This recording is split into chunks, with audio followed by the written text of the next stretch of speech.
ഒരു റെയിൽവേ സ്റ്റേഷനിൽ ഒരു ആപ്പിൾ കച്ചവടക്കാരൻ ഉണ്ടായിരുന്നു.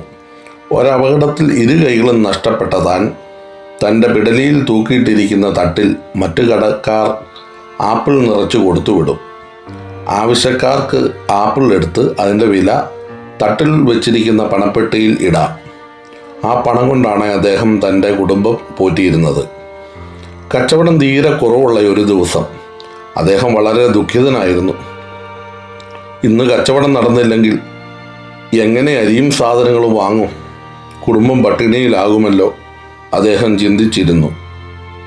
പെട്ടെന്ന് ട്രെയിൻ പ്ലാറ്റ്ഫോമിലേക്ക് വരുവാനുള്ള അനൗൺസ്മെൻ്റ് മുഴങ്ങി.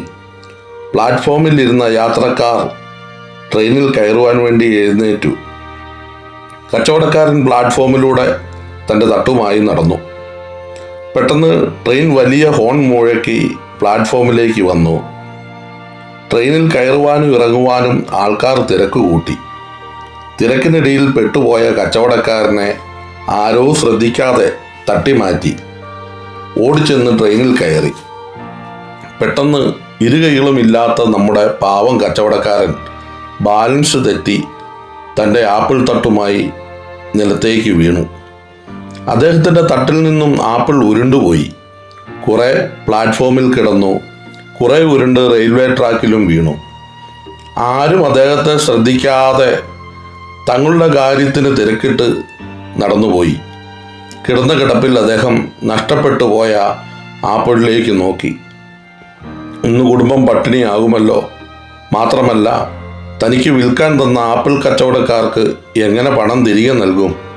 നിരാശയോടെ അദ്ദേഹം പ്ലാറ്റ്ഫോമിൽ കിടക്കുമ്പോൾ പെട്ടെന്ന് ആരോ ഒരാൾ കച്ചവടക്കാരനെ താങ്ങി എഴുന്നേൽപ്പിച്ചു. തന്നെ എഴുന്നേൽപ്പിച്ചയാളെ കച്ചവടക്കാരൻ നോക്കി. വളരെ സുമുഖനായ ഒരു വ്യക്തി, നല്ല വേഷം, അദ്ദേഹത്തിൻ്റെ മുഖത്ത് സൗമ്യമായ സ്നേഹഭാവം.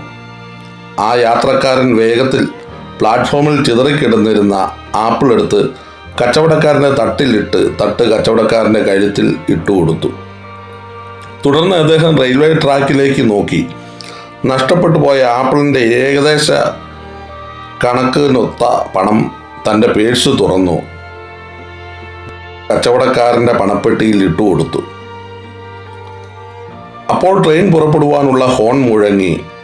ആ നല്ല യാത്രക്കാരൻ വേഗത്തിൽ ഓടി ട്രെയിനിൽ കയറി. കച്ചവടക്കാരൻ ആ വ്യക്തിക്ക് നന്ദി പറയുവാൻ ട്രെയിനിൻ്റെ അടുക്കിലേക്ക് നടന്നു. ചോദിച്ചു, സാറിൻ്റെ പേരെന്താണ്? പക്ഷേ ട്രെയിൻ ഉരുണ്ടു തുടങ്ങി. ഒരു പുഞ്ചിരിയോടെ ആ യാത്രക്കാരൻ കൈവീശി കാണിച്ചു.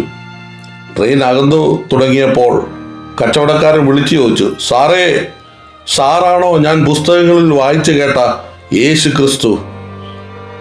ട്രെയിൻ ദൂരേക്ക് അകന്നുപോയി. ഈ കഥ കേട്ട പ്രിയപ്പെട്ടവരെ, ഇതുവരെ ആർക്കെങ്കിലും യേശുവിൻ്റെ സ്നേഹം കാണിച്ചു കൊടുക്കുവാൻ ഉതകുന്ന പ്രവർത്തനങ്ങളിൽ ഏർപ്പെടുവാൻ കഴിഞ്ഞിട്ടുണ്ടോ? അങ്ങനെയുള്ളവരെ ദൈവം അനുഗ്രഹിക്കട്ടെ. പലപ്പോഴും നമ്മുടെ പ്രവൃത്തികൾ കണ്ട് മറ്റുള്ളവർ നമ്മെ പിശാചിനെ പോലെയാണോ കാണുന്നത്?